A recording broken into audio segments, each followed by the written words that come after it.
Muito boa tarde, meio-dia pelo horário de Brasília. Você vai ver nessa edição do Em Cima da Hora. 13 bandidos são mortos durante uma tentativa de resgate de presos no Centro de Detenção Provisória de São Bernardo do Campo. A Justiça do Rio deve decidir hoje se aceita a proposta feita pela Varig Log para a compra da Varig. Robinho não vai jogar contra Gana nesta terça-feira por causa de um edema na coxa direita. Leila Sterenberg. Isso aí, Luciano. Numa entrevista coletiva, o médico José Luiz Runco explicou que a lesão não é grave, que Robinho será preparado para jogar nas quartas de final se o Brasil se classificar. O jogador está confiante. Graças a Deus não foi nada mais sério assim, né? Uma lesãozinha leve, que eu tratando aí bem, vou me dedicar agora aos tratamentos. Eu acho que dentro de 2, 3 dias eu já devo estar à disposição do professor Parreira.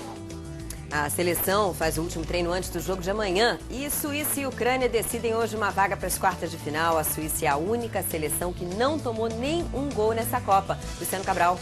Você vai ver também grupos palestinos exigem a libertação de presos em troca de informações sobre o soldado israelense sequestrado ontem na faixa de Gaza. Boa tarde, você está na Globo News, jornalismo 24 horas no ar.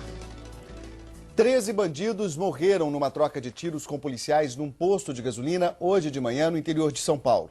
A polícia investigava há meses um grupo de criminosos e hoje surpreendeu o bando armado.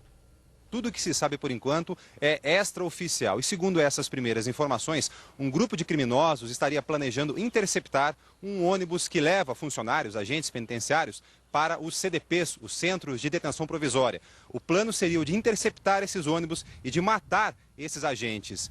Esses criminosos estariam se posicionando em locais por onde esse ônibus passaria. E isso seria num posto de combustível que fica em São Bernardo, entre São Bernardo e Diadema. No entanto, essa ação, esse plano dos criminosos teria sido descoberto pela polícia, que já estaria investigando esse caso havia cerca de pelo menos 2 meses. Aí então os policiais conseguiram frustrar a ação dos bandidos. Houve confronto nesse posto de gasolina e, pelas primeiras informações, 13 criminosos foram mortos nesse confronto. E outros 4 teriam sido feridos e estariam internados em pronto-socorros aqui de São Bernardo do Campo. Agora pela manhã, agora há pouco, o governador Cláudio Lembo falou sobre esse episódio e elogiou a ação dos policiais. Confirmou que nenhum policial foi morto nesse confronto. A rebelião no presídio de Franco da Rocha, em São Paulo, terminou hoje de manhã. O motim começou depois de uma tentativa de fuga no início da noite de ontem e os presos fizeram 2 funcionários reféns. Hoje cedo a negociação foi retomada e em poucos minutos os presos se entregaram e libertaram os 2 funcionários mantidos reféns. Segundo os policiais, esses funcionários passam bem. 7 integrantes de uma facção criminosa de São Paulo, acusados de homicídio, vão prestar depoimento hoje por videoconferência. Eles não podem deixar o presídio porque são considerados perigosos. O arcebispo de Belém entregou uma carta ao Procurador-Geral da República, Antônio Fernando Souza, pedindo providências contra os conflitos agrários no Pará. Existe uma lista de religiosos ameaçados de morte que defendem modelos econômicos que garantam a preservação da floresta e a fixação do homem no campo.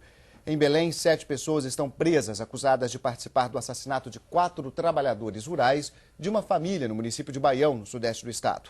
Segundo a polícia, a exploração ilegal de madeira teria motivado o crime. Raimundo Nonato Muniz, a mulher dele, Isaura Muniz, e 2 filhos do casal foram assassinados no município de Baião, sudeste do Pará. Os agricultores que vivem lá não têm títulos de posse. 7 homens acusados de participar da chacina estão presos em Belém. Segundo a polícia, a causa da execução foi a disputa da madeira existente no local. Eles intencionavam fazer a extração ilegal de madeira e mataram por um motivo cruel. Segundo a Comissão Pastoral da Terra, entre 1971 e 2004, houve 772 mortes no campo. As principais vítimas foram trabalhadores rurais e defensores dos agricultores e do meio ambiente. Os religiosos também sofrem com os conflitos agrários no Pará. E a violência não deve acabar tão cedo. Existe uma lista de religiosos ameaçados de morte. O bispo do Xingu, Dom Erwin Krautler, e os padres Edilberto Sena e José Boing de Santarém, no oeste do Pará, já sofreram ameaças públicas, inclusive pela internet. Assim como a missionária Dorothy Stang fazia, eles defendem modelos econômicos que garantam a preservação da floresta e a fixação do homem no campo. A situação é tão grave que a igreja recorreu ao Ministério Público Federal. O arcebispo de Belém, Dom Orani João Tempesta, entregou uma carta ao Procurador-Geral da República, Antônio Fernando Souza. Ele pediu providências contra a violência no campo e proteção aos religiosos ameaçados. As testemunhas da chacina que ajudaram a identificar os suspeitos pediram proteção policial. Um dos empresários acusados de participar do esquema de venda de ambulâncias superfaturadas está prestando depoimento na Justiça Federal de Cuiabá. Luiz Antônio Trevisan Vedoim, um dos donos da Planan, é o último integrante da família Vedoim a ser ouvido pela Justiça. Ele, o pai Darcy Vedoim e Ivo Spínola estão presos desde 4 de maio. Das 81 denúncias contra ex-parlamentares, servidores públicos e empresários, 34 já foram aceitas pela Justiça.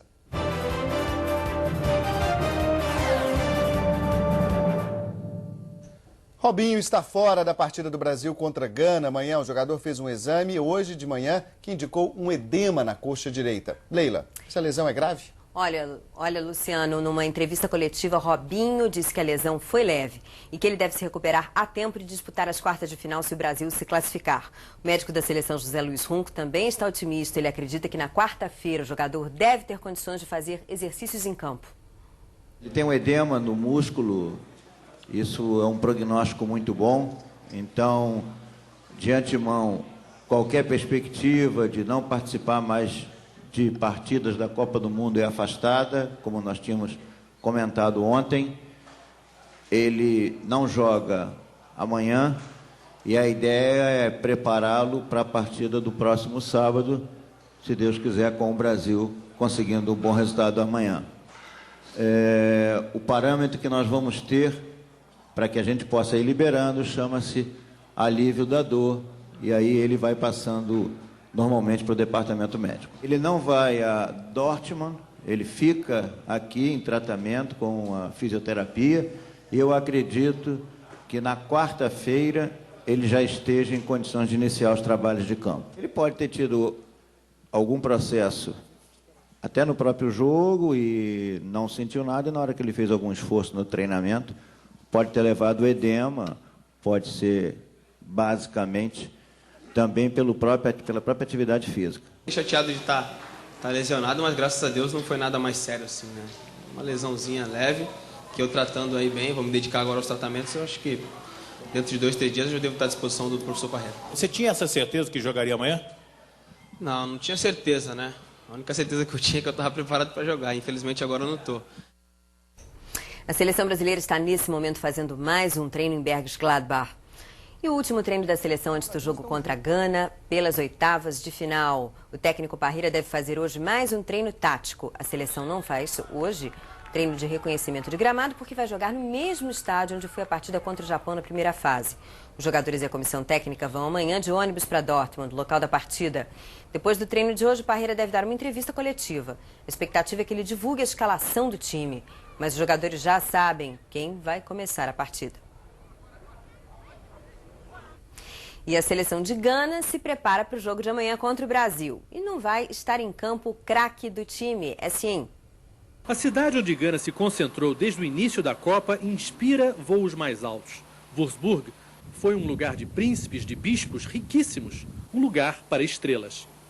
Os jogadores dessa seleção de Gana aspiram esse destino, mas só um, e no passado, teve tal destaque. Abdi Pelé recebeu o apelido Pelé quando criança, tal a habilidade dele.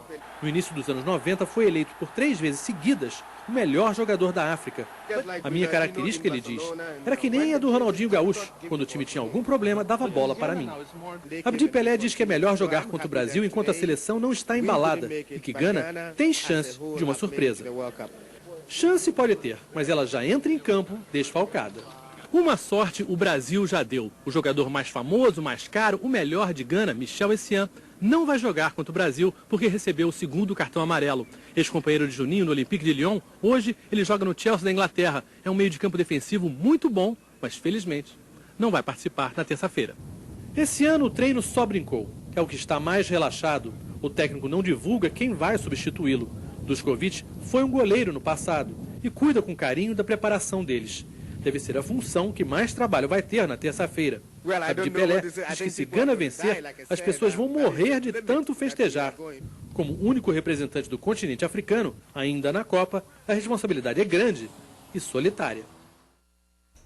Suíça e Ucrânia jogam hoje por uma vaga nas quartas de final. A partida é só às 4 da tarde, no horário de Brasília, mas os torcedores das duas seleções, claro, chegaram cedo.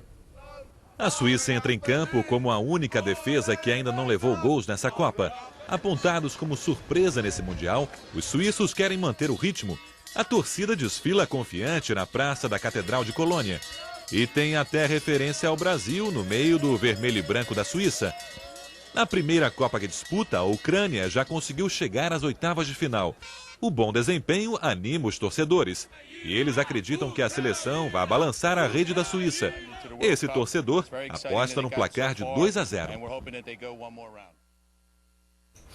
O jogo que promete. Alemanha e Argentina se enfrentam nas quartas de final. Vão ser 5 títulos mundiais em campo. Os 3 conquistados pelos alemães contra os 2 dos argentinos. E os donos da casa estão embalados pelo desempenho da seleção até agora. O céu sobre Berlim promete louros e vitórias.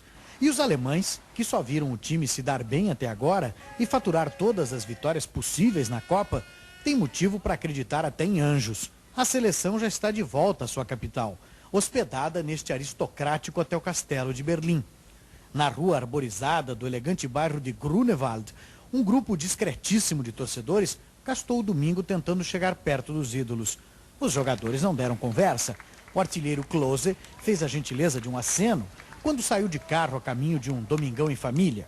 Queria ter visto o Podolski, comenta o torcedor, mas tudo bem, eles vão chegar à final, só que não contra o Brasil, diz o otimista alemão. Por que não? Porque o Brasil vai vencer Gana, diz ele, mas vai perder para a França ou para a Espanha. A tabela da Copa foi generosa com a Alemanha. O time de Klinsmann terá agora 5 dias inteiros para descansar entre a última partida das oitavas de final e a próxima das quartas. O problema é que isso vale também para o outro lado. E do outro lado está a Argentina. Vamos jogar em casa, diz o coordenador técnico da Alemanha. E o Ballack vai estar em campo, recuperado da lesão no pé, confirma Bierhoff. Vai ser difícil, diz ele. A Argentina é o melhor time da Copa, mas dá para ganhar. Vamos ver, né? E vamos ver também como é que estão as quartas de final até agora. Na sexta-feira, a Alemanha enfrenta a Argentina ao meio-dia em Berlim. No sábado, a Inglaterra joga contra Portugal, também ao meio-dia em Gelsenkirchen. Grama do ouro negociado a R$ 43 na Bolsa de Mercadorias e Futuros.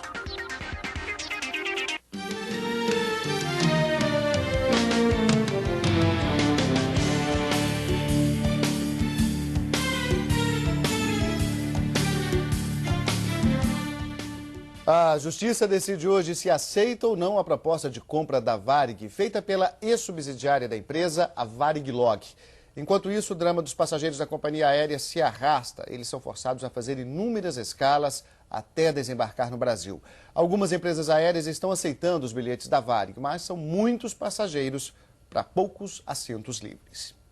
O ingresso de um dos jogos da primeira fase da Copa é a última recordação da viagem para a Alemanha. Eu estava na Alemanha acompanhando a Copa e ligaram para minha residência em Manaus, que eu moro em Manaus, informando que a Varig tinha encerrado suas atividades de voo, pedindo para a gente antecipar os nossos voos para o Brasil, porque a gente ia ficar sem voo. Só o transtorno de ter que abandonar a seleção, a Copa e ter que voltar logo é doído. De Londres não foi fácil chegar. Os passageiros que vieram por Joanesburgo, na África do Sul, viajaram por quase 24 horas em 2 voos e ainda chegaram sem as malas. No balcão de embarque, poucos funcionários e muitos cancelamentos de voos. Viemos de Boston, Chicago, ficamos quase a noite toda em Chicago, depois fomos para São Paulo, perdemos um dia em São Paulo por causa da Varig, fomos para Fortaleza, ficamos agarrados em Fortaleza, voltamos para São Paulo, ficamos agarrados em São Paulo. Enfim, conseguimos chegar ao nosso destino final, Belo Horizonte. De bilhete nas mãos, muitos passageiros foram transferidos para a lista de espera de outras empresas aéreas, mas sem garantia de embarque. Muito estressada, muito nervosa, sem saber o destino de nada. Demorou mais tempo que o previsto, Mas quem teve o voo doméstico cancelado conseguiu ser encaixado em outras empresas aéreas. Vamos conseguir embarcar. O importante é que a gente vá, chegue. Já atravessar o oceano. Tem uma passagem marcada para Madrid e simplesmente, ontem fui tirar meu ticket lá para poder viajar, eles disseram que não poderia fazer nada por mim. E eles simplesmente disseram para mim voltar para trás e tomar outra atitude. Aí eu não sei mais o que fazer, né? Apesar da incerteza com relação ao futuro da empresa, muitos passageiros aproveitaram o final de semana para trocar milhas por passagens. E a Varig continua emitindo bilhetes. Se eu não emitir, eu não tenho garantia das milhas, né? Se eu emitir, a ANAC diz que está garantido os bilhetes emitidos, então eu estou confiando na ANAC. A partir de outubro, a TAM foi autorizada a voar para a Inglaterra. A empresa passa a dividir com a Varig a rota para Londres.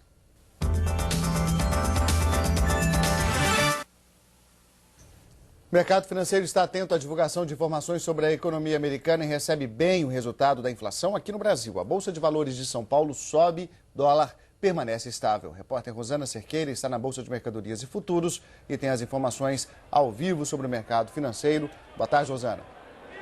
Boa tarde. A Bovespa acompanha nitidamente o comportamento do índice Dow Jones. Dow Jones sobe 0,12%, a Bovespa sobe 0,11%. Portanto, oscilando bem próxima da estabilidade. 34.700 pontos na Bovespa, 503 milhões de reais negociados. Ao mesmo tempo, o dólar cai, mas a queda é muito pequena, o dólar estável, queda de 0,04%. Moeda americana negociada a R$ 2,229, com os índices de inflação indicando queda, inclusive um resultado abaixo do que o mercado esperava, um resultado até diferente, mais favorável.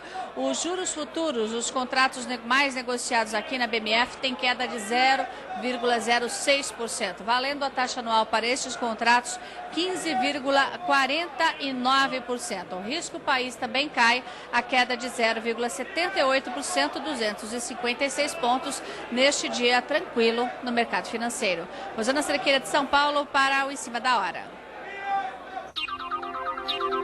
Mercado internacional, índice Dow Jones, Nova York, alta de 0,13%, Nasdaq mais 0,45%. Na Europa, as principais bolsas em queda neste momento, Londres 0,13%, resultado negativo, Frankfurt menos 0,33%, em Paris cai 0,31%.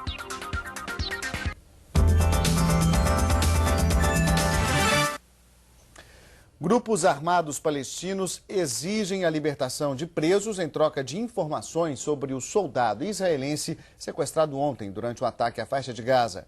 O primeiro-ministro de Israel, Ehud Olmert, ordenou que o exército fique preparado para uma ofensiva em grande escala na região. E pressionado, o presidente da autoridade palestina lançou uma operação de busca ao militar.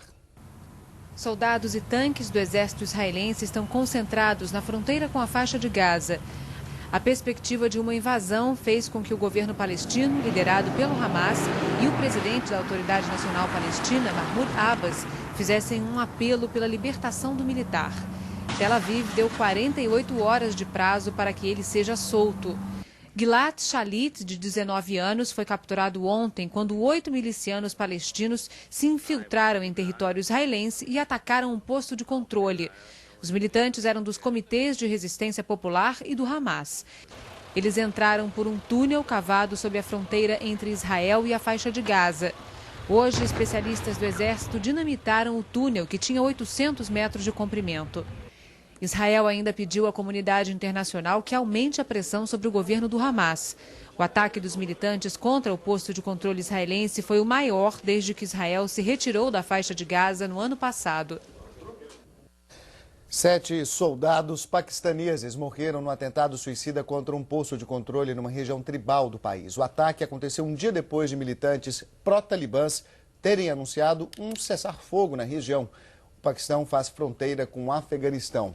E no Sri Lanka, um general de alto escalão do país foi morto durante um atentado suicida. Outros 3 oficiais morreram, 5 ficaram feridos na explosão. Um homem-bomba numa moto detonou os explosivos numa estrada a 20 quilômetros da capital Colombo, no momento em que o carro do general Kulatunga passava pelo local. O carro ficou em chamas e o general morreu antes de chegar ao hospital. O militar foi um dos mais atuantes opositores dos rebeldes separatistas tamis em mais de 2 décadas de conflito. O governo suspeita que o ataque tenha sido planejado pelos rebeldes. Milhares de timorenses foram às ruas da capital Dili comemorar a renúncia do primeiro-ministro Mari Al-Khatiri. O anúncio ocorre depois de semanas de violência e muita pressão por parte do presidente Xanana Gusmão. A renúncia do primeiro-ministro Mari Al-Khatiri foi aceita imediatamente pelo presidente Xanana Gusmão. A medida era vista como a principal saída para que a onda de violência que tomou conta do país nos últimos meses chegasse ao fim. A medida era vista como a principal saída para o fim da onda de violência que tomou conta do país nos últimos meses. Al-Khatiri é apontado como um dos pivôs da crise que começou depois que ele demitiu, no fim de março, 600 soldados que fizeram greve. Os oficiais acusaram o ex-premier de discriminação étnica. Al-Khatiri assumiu parte da responsabilidade pela atual situação e declarou que deixa o cargo para impedir a renúncia de Xanana Gusmão. Depois do anúncio, milhares de timorenses saíram em carreata pelas ruas da capital Dili. Muitos manifestantes, com o rosto e o corpo pintados, comemoraram dançando. O ministro do Exterior e Prêmio Nobel da Paz, José Ramos Horta, disse estar preparado para assumir interinamente o cargo de primeiro-ministro. A decisão vai ser do partido Fretilin, com maioria no parlamento.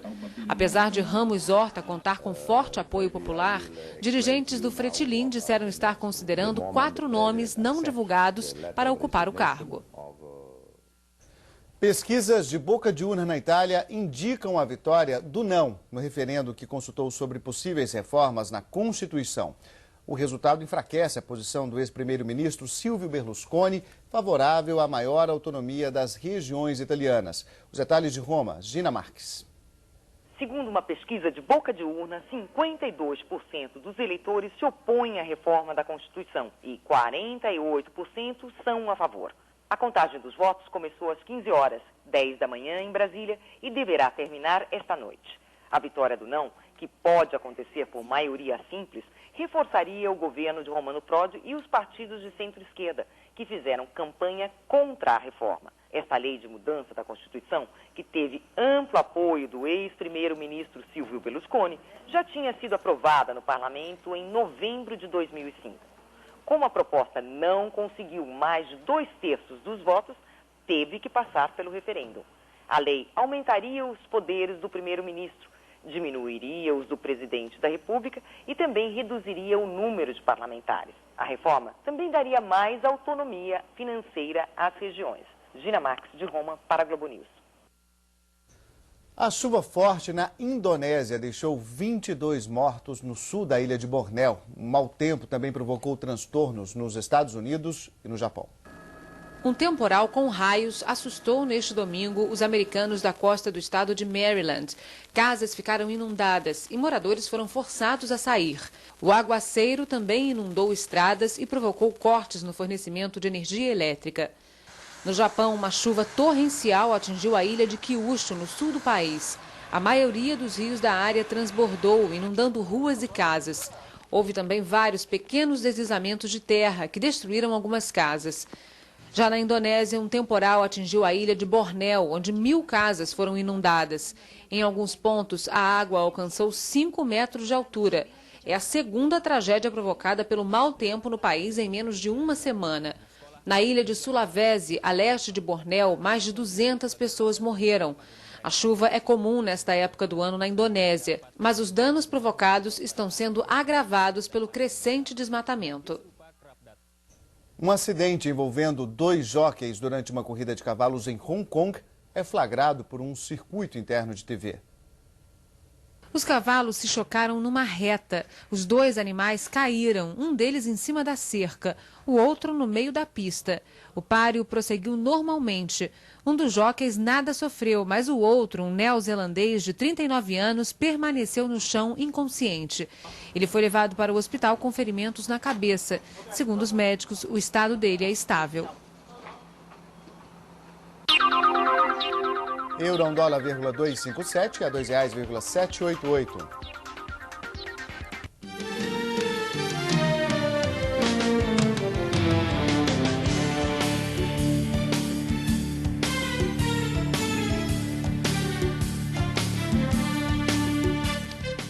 Um forte temporal atingiu o Rio Grande do Sul neste domingo. As rajadas de vento chegaram a 60 km por hora. Alguns bairros de Porto Alegre ficaram sem energia elétrica e a temperatura despencou no estado. No centro-oeste, Brasília amanheceu hoje com forte nevoeiro. Segundo os meteorologistas, o encontro do ar quente vindo do norte com o ar frio do sul provocou uma neblina de grande intensidade. O prédio do Congresso ficou completamente coberto.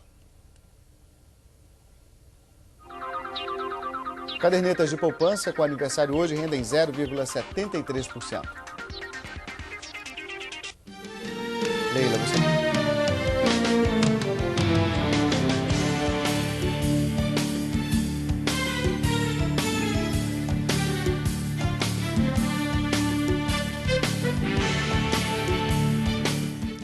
Agora 12h25 pelo horário de Brasília. Assista a seguir ao Jornal da Copa com Sérgio Aguiar. Leila, a seleção se prepara para o jogo decisivo de amanhã, né? Com certeza, Luciano. Os jogadores estão treinando e a expectativa é para a recuperação de Robinho. Mas, para ele voltar a jogar nessa Copa, o Brasil tem que derrotar Gana. E o repórter Ronaldo Gueraldi conta os detalhes da seleção brasileira. No Jornal da Copa você vê ainda como estão Ucrânia e Suíça para a partida de logo mais, que vale vaga nas quartas de final, Luciano. Obrigado, Leila. Nós podemos voltar a qualquer momento com outras informações. A próxima edição do Em Cima da Hora começa às 1h da tarde. A gente se vê às 1h. Até já.